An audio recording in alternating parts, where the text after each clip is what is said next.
How to enable or disable the Fusion tab in DaVinci Resolve.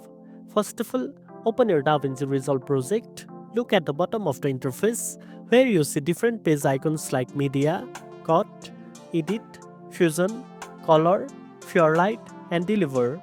To enable the Fusion tab, click on the Fusion icon. This will open the Fusion Workspace where you can create visual effects and motion graphics. If you want to disable or hide the Fusion tab, go to the top menu and select Workspace, then choose Show Page. You will see a list of all pages in DaVinci Resolve. Simply uncheck the Fusion page to hide the tab from the bottom toolbar. Once unchecked, the Fusion icon will disappear, making your workspace cleaner if you don't need Fusion tools.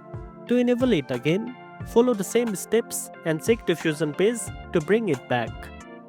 This way, you can customize your DaVinci Resolve workspace to match your editing needs perfectly. And that's it. Now you know how to enable or disable the Fusion tab in DaVinci Resolve. If you found this video helpful, don't forget to like, share, and subscribe for more tech tips. Thanks for watching, and I'll see you in the next one.